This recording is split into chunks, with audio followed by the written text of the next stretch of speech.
Hey, what's up, everybody? Welcome to this brand new series that I just started on this YouTube channel. It's going to be called WWE Marquee Matches Reviews. And what I'll do is every week I'll post in the parentheses what matches I'll be reviewing, and then I'll review the match. Now, what made me want to start this is WWE Network just released this, and then I got to thinking, I know I do Flashback Friday and Retro Wrestling Review Series, which both those things are currently on hiatus, just until I get out of school.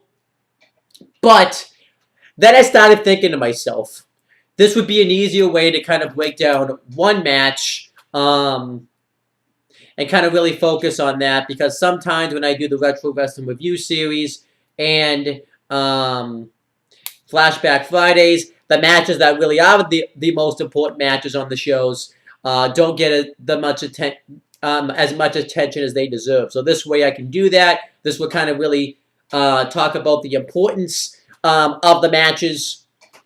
So I figured this would be a nice way for me to do that. Also, if there's ever a day where I just can't really seem to find the time to do videos, this will be a nice, easy way for me to get videos out. Now, obviously, I don't know really what days this is out yet, because obviously that's TBD. There was one that was released Tuesday after SmackDown, and then there was one that was released, I think, last night after NXT. So I don't know how often this is going to be a thing. This may be an everyday thing. This might not be. Obviously, that's TBD. But I'm definitely going to get 2 of these up today. So this is going to be the season.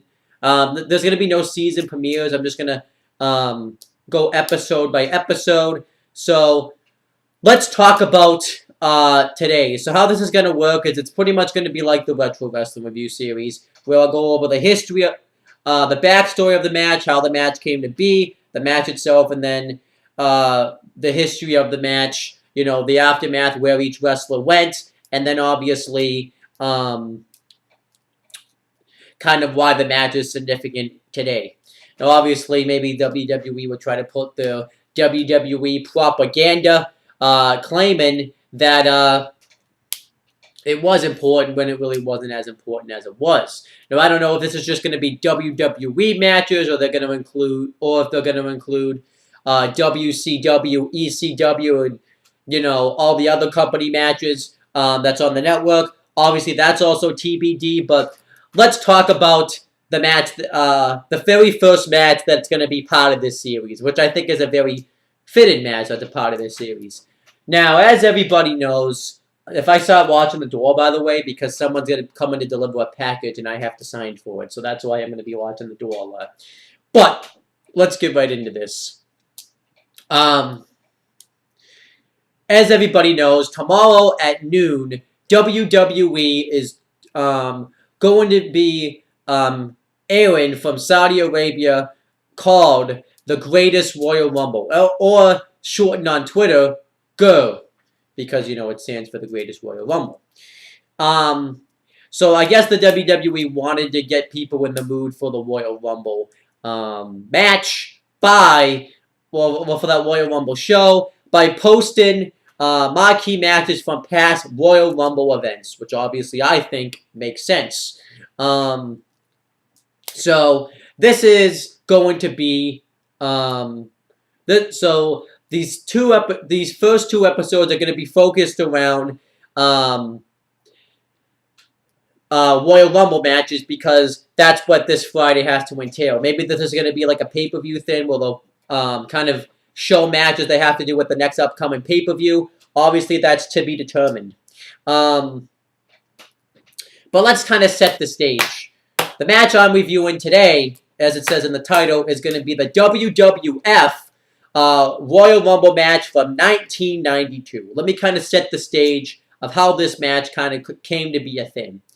So this all started, back in 1991. Ric Flair had come over from Jim Crockett Promotions, or now known as World Championship Wrestling, best known as WCW for short, and he had just been signed, and he came over with their championship. And he claimed that he was the real world champion. Obviously, they got in trouble for that, because Jim Crockett Promotions and slash WCW didn't like that, so obviously they had to kind of. Obviously, there was a whole dispute about that, so then obviously that kind of went away. But Ric Flair still claimed he was the real world champion, compared to Hulk Hogan, who was at the time the WWF champion and the biggest name in wrestling history. Now, what it looked like was going to happen was WWF was built into a match at WrestleMania 8, where it was going to be Hulk Hogan versus Ric Flair, which obviously made sense because both competitors were huge draws for their wrestling companies. Obviously, Ric Flair was a big draw for Jim Crockett Promotions and every company he went to. They always put world championships around his waist, and Hulk Hogan was a big draw for wrestling, a big draw for the WWF. So it looked like that these two guys were going to square off at WrestleMania. And the feud really started to intensify at Survivor Series 1991 during the WWF Championship match between Hulk Hogan and a person who had been there a year and probably had one of the best rookie years in WWF history, or now WWE history, The Undertaker. Undertaker, who had debuted at Survivor Series 1990, and this was a year after he had debuted, thanks to interference from Ric Flair, defeated Hulk Hogan to win the WWF Championship. And then a couple of days later, at this Tuesday's in Texas pay-per-view,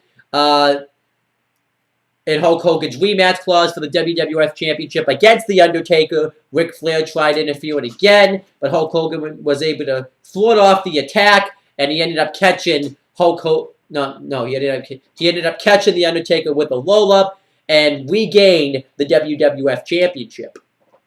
So obviously now, after all this controversy, President Jack Tunney, who obviously ran the company at the time storyline-wise, decided that at the Royal Rumble, he decided to vacate the WWF Championship, and at the Royal Rumble there would be a new WWF Champion crown, where the winner of the Royal Rumble match would receive the WWF Championship belt. And obviously, Hulk Hogan and The Undertaker were automatic entries and got automatic, late entries since they were the previous two champions. And obviously, superstars like Ric Flair and other people were obviously added to the match as well. And this was an opportunity for a ton of different professional wrestlers who never normally would get an opportunity to become WWF champion. So this really set the stage. And this was the first time in the Royal Rumble history where there was something on the line with some sort of prize if you won the Royal Rumble match. Typically, they just did the Royal Rumble, and whoever won just got bragging rights. But now there was an actual something on the line. There was a WWF Championship gold on the line. The big, not just any gold, the big WWF Championship gold. So obviously, I liked. So obviously, this set up the table very nicely for the WWF Championship. So let's talk about, now that I've kind of talked about the history behind this match, let's talk about the match itself.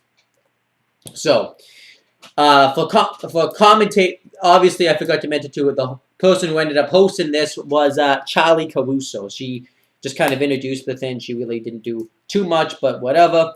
And the commentary for this this match took place, I obviously mentioned the pay-per-view, but this took place in Albany, New York, in Knickerbocker Arena, which is now known as Time Union Center, because it's been changed. And we had the commentary team of Bobby the Brain Heenan and Gorilla Monsoon, who probably is one of the best commentary combinations of all time. Maybe is the best commentary combination of all time. Bobby the Brain Heenan, since he was that weaselly heel, supported all the heels, and Gorilla Monsoon was the play-by-play and supported all the faces. I thought that dynamic worked very well, and I thought Bobby the Brain Heenan was great on commentary here, as well as Gorilla Monsoon. Now the first two entrances for this match was the British Bulldog and the $1 Million Man, Ted DiBiase, who came out with his manager, the Sensational Sherry. And British Bulldog and the $1 Million Man Ted DiBiase went at it for a while. Now, obviously, there was an added thing that they brought up where this was kind of comeuppance in a way for the $1 Million Man Ted DiBiase, because in a past Royal Rumble, he had bought in somebody else's Royal Rumble number and made himself come in later. Well, this time he couldn't do that. He had to start out with the British Bulldog. And British Bulldog and the $1 Million Man Ted DiBiase went at it for a while. The $1 Million Man Ted DiBiase got much of the advantage in the matchup, and he ended up hitting a suplexes and a knee drop, and then tried to eliminate the British Bulldog several times. But then eventually, after a minute and 18 seconds, the British Bulldog clotheslined Ted DiBiase over the top rope and ended up eliminating him. So the $1 Million Man Ted DiBiase really didn't last all that long. And then, I don't know what that, and then the next one, and then the next entrant was the Nature Boy, Ric Flair, and Ric Flair and the British Bulldog went at it. British Bulldog picked him up and hit like a Luthez press on him. Not Luthez press, but the big slam that they like to hit over their head. That wrestlers hit, and the British Bulldog beat the crap out of Ric Flair for a while. And then entrant number 4 was Jerry Sags, and he came up with his manager, the Mouth of the South, Jimmy Hart, because he was part of the Nasty Boys. And Jerry Sags and Ric Flair tried to work together for a while to take out the British Bulldog, but then eventually the British Bulldog was able to counteract the attack. He threw Jerry Sags over the top rope, but Jerry Sags was able to land on the apron, and he ended up getting too cocky, and British Bulldog ended up eliminating him anyways. So Jerry Sags was eliminated. And then the next entrant was Haiku, and Haiku and Ric Flair teased that they were going to work together against the British Bulldog, but Haiku ends up turning on Flair, and Flair tries to take him down with shots, but it has no effect on Haiku. And Haiku then started to take out Ric Flair. Eventually, the British Bulldog also ended up eliminating Haiku. Then the next entrant was the Heartbreak Kid. I don't know, he probably wasn't the Heartbreak Kid then, but Shawn Michaels. And Shawn Michaels went in immediately and started taking out both competitors of the matchup, hitting super kicks on both of them. And then Flair and Michaels worked together for a little bit and started to take out the British Bulldog. And then the next entrant was Tito Santana. And Tito Santana started to go off on Ric Flair. And then the next entrant was the Barbarian. The next entrant was the Texas Tornado. The next entrant was Repo Man, which was kind of cool, I guess. He kind of stealthily came into the ring, which I thought was funny. And then the next entrant was Greg the Hammer Valentine. He started going off on Ric Flair. He got him into a figure 4 leg lock, which is strange because Greg the Hammer Valentine originally did the figure 4 leg lock, and Ric Flair stole it from him. And then the next entrant was Nikolai Volkov. He didn't last very long in the match. He was immediately eliminated by Repo Man. And then the next entrant was the Big Boss Man, and he started going off on everybody. There was a spot in this match where Tito Santana hit a high crossbody on Ric Flair and started wheeling away with right hands. I thought that was pretty cool. And then Hercules was number 14. He was immediately eliminated by Big Boss Man. And then all the eliminations started to happen. I'm going to see if I can get these in order. Greg the Hammer Valentine was eliminated by Repo Man, which was an interesting choice, I guess. Big Boss Man ended up eliminating Repo Man. Ric Flair ended up eliminating Tito Santana and the Texas Tornado at the same time. And then Shawn Michaels and the Barbarian ended up eliminating each other by mistake. And then it was and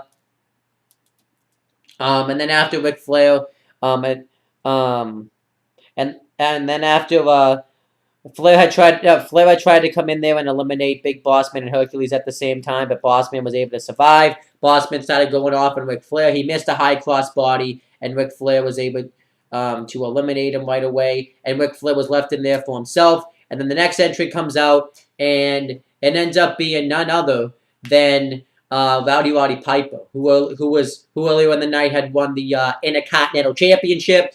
And Rowdy Roddy Piper was totally a babyface at this time. I thought he was awesome, and he ends up going out there and completely beating the shit out of Ric Flair. Flair tried to escape, but Piper caught him with a clothesline on the outside. He bounced his head off the guardrail. He put him back in the ring, and Piper just beats the shit out of Ric Flair. And then the next entrant was Jake the Snake Roberts, and he took his time getting into the ring because Piper put him in Flair into a sleeper hold, and Flair tried to fight him off a ton of times by hitting a atomic drop on him, but Piper continued to no-sell it by thumbing him in the eyes and stuff. And then Jake the Snake Roberts ended up attacking Piper from behind while Piper had the sleeper hold in on him. And then he acted like he was going to work together with Flair, but Piper took his head off with a short arm clothesline, and everybody just kind of started fighting for themselves in this match. Then number 19 was Hacksaw Jim Duggan, and he started going off on Ric Flair and stuff like that. And then number 18 was Owen Schweister. Number 19 was Superfly Jimmy Snuka. Number 20 was The Undertaker, which was kind of early for him to come out because he had been there for a while, and he immediately comes out and eliminates Superfly Jimmy Snuka. And then number 21 was Macho Man Randy Savage. And at the time, Macho Man Randy Savage and Jake the Snake Roberts were in a really personal feud. So all Macho Man Randy Savage really wanted to do was get his hands on him, but Superfly Jimmy Snuka rolled underneath the ring. Jake the Snake Roberts ended up rolling underneath the ropes. And then when Undertaker had him in trouble, Roberts came in and picked the spot and started attacking him, but then eventually Macho Man Randy Savage clotheslined Jake the Snake Roberts over the top rope. He leaped over the top rope himself and went off the apron and started pounding away at Jake the Snake Roberts, to which the Undertaker had to come out and save him, and everybody started fighting on the outside. I think this was a botch here because Macho Man Randy Savage, I think, forgot that he wasn't supposed to eliminate himself, and he ended up eliminating himself anyways. So I think they the commentators had to recover from it by saying he had to be thrown out, but obviously we know that's not the case nowadays in the Royal Rumble.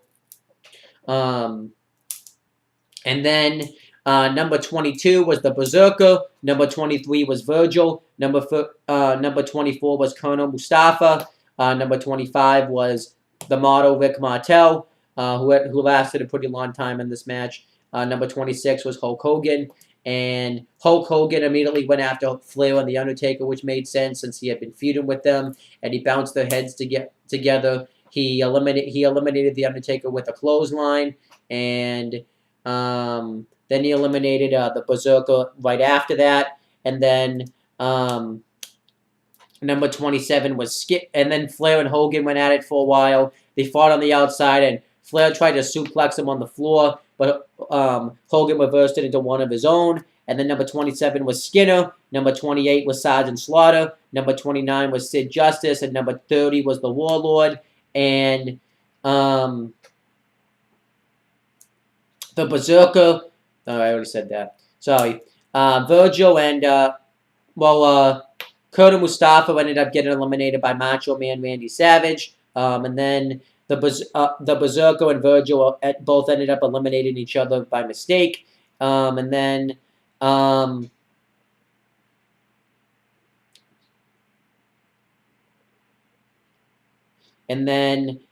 Model Rick Martel eliminated Skinner.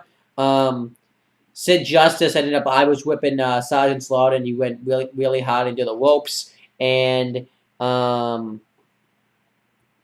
then Roddy Piper ended up eliminating Owen Schweister. I'm trying to keep this kind of in order here. Sorry about this. And then Sid Justice eliminated Roddy Piper and tried to eliminate Flair as well, but Flair ended up holding on to the ropes. And then it came down to the final four, which was Macho Man Randy Savage, Sid Justice, Hulk Hogan, and Ric Flair.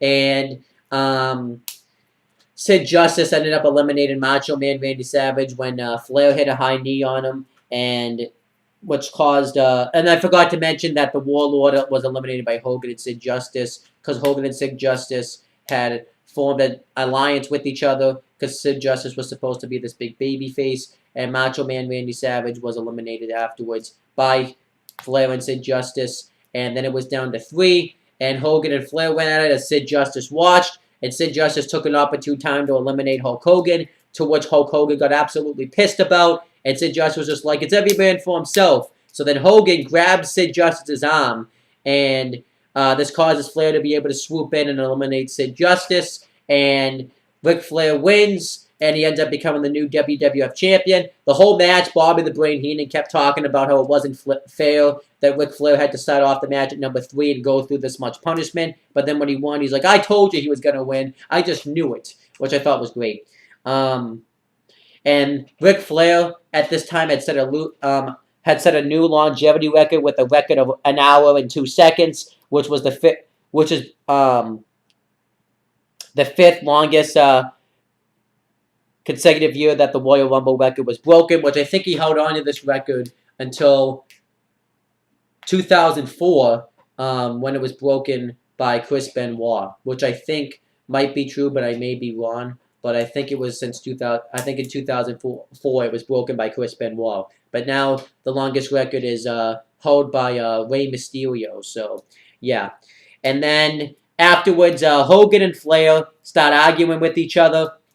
No, sorry, Hogan and Sid Justice start arguing with each other because Sid Justice is upset that Hogan cost him the match. So officials had to come out. One of the officials was Pat Patterson.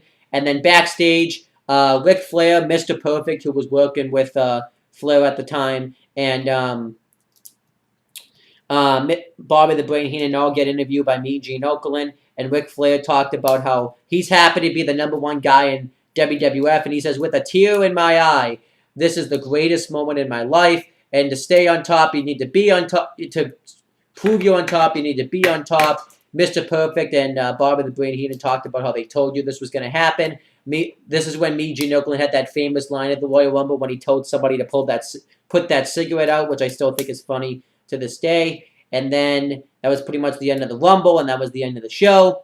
And let's talk about what this led to. So we thought this was going to lead to Hogan versus Flair at WrestleMania 8, which I still think is one of the biggest mistakes that the WWF never did for a match. At least we still did get Ric Flair versus Macho Man Randy Savage for the WWF title. That still ended up being a pretty good a really good match for the title. But you know, and they did that whole storyline with Ms. Elizabeth and Macho Man Randy Savage, and obviously this led to Hulk Hogan versus Sid Vicious. No, sorry, not Sid Vicious, Sid Justice for the in the main event of WrestleMania 8 because of this, where somehow Sid Justice was the heel and Hogan was the face, even though Hogan cost him the match, but that was besides the point. This also led to, in a sense, also out of this, we got Undertaker versus Jake the Snake Roberts because Undertaker ended up going babyface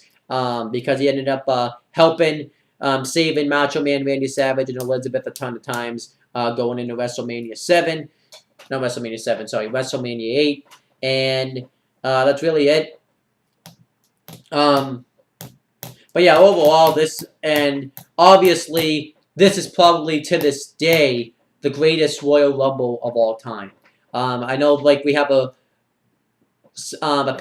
pay-per-view event called the Greatest Royal Rumble. This is the best Royal Rumble match of this date. It has everything in it. It has a great story. It has great intensity, and it's really structured really well. I think this is the greatest Royal Rumble of all time, and you guys can fight me on this. I don't know if this Royal Rumble ever will be topped, and this is one of the two only times where the Royal Rumble was fought over a championship. Obviously, here it was fought for the WWF Championship, and then later on, 2 years ago in 2016, Roman Reigns ended up defending the WWE World Heavyweight Championship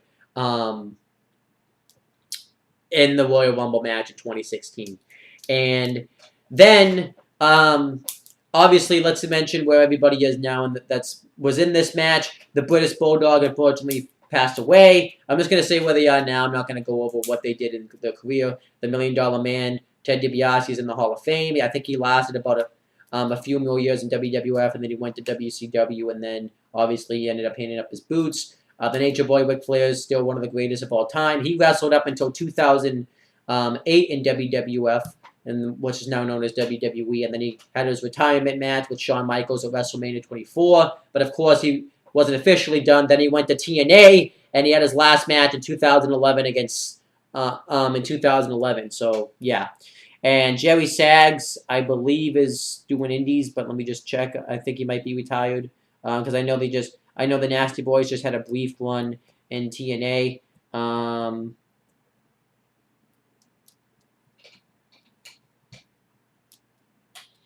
Yeah, I think they're, I believe they're, you know, and then Haiku is, most recently was in the Indies. Shawn Michaels is retired. He retired at WrestleMania 26 in 2010 in his streak versus career match against The Undertaker. And Tito Santana, I believe, is doing indie dates, actually. Could be. Yeah, he's doing indie dates. The Barbarian is, which I forgot to mention his elimination, I think, but he's doing indie dates as well. The Texas Tornado, who is Kerry Von Erich, unfortunately, is actually still alive. No, unfortunately, no, he's not. He unfortunately passed away in 1993, not long after this show, actually. Repo Man is Smash. I believe he's working indie dates as well. I just recently met him a couple of years ago. Greg the Hammer Valentine.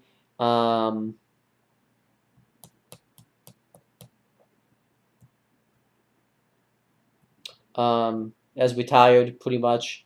Nikolai Volkov, I think, is also retired.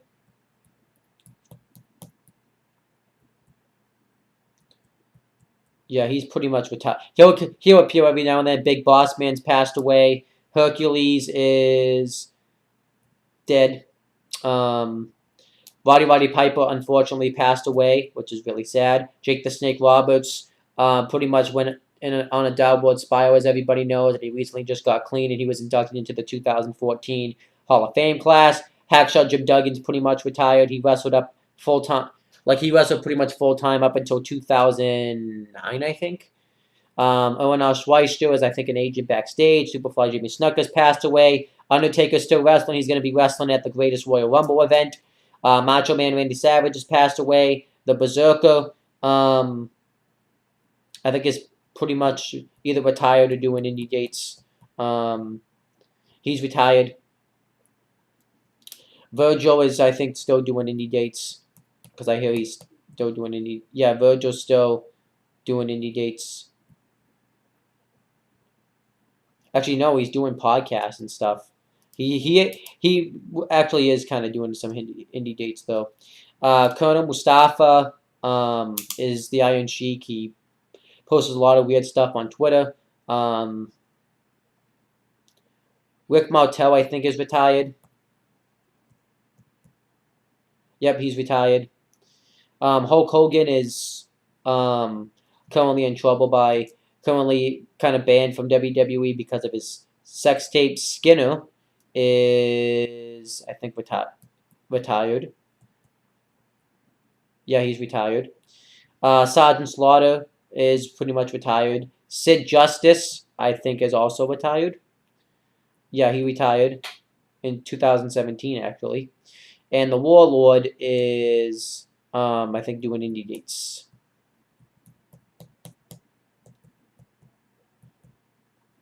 Yeah, he's doing indie dates.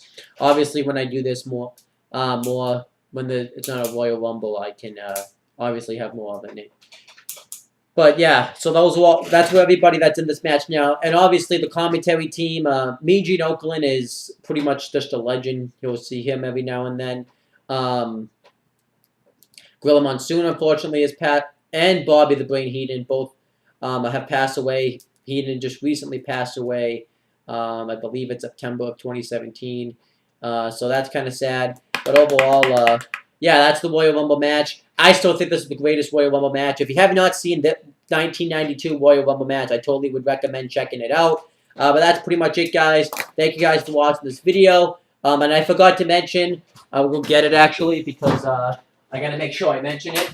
Speaking of championships, I just didn't put it out with me because I forgot to. I am the Wrestling Rundown Champion, which you should tune into that show tonight at 5:30, 6 o'clock-ish. So make sure you tune into this show. And that's pretty much it, guys. Thank you guys for watching the video. Please make sure you guys subscribe and click on the bell so that way every time I upload a video, you guys will get the notifications for it. Make sure you guys do the same thing for my CM Brothers and Owen the Talking Native YouTube channel. And that's pretty much it, guys. Talk to you later.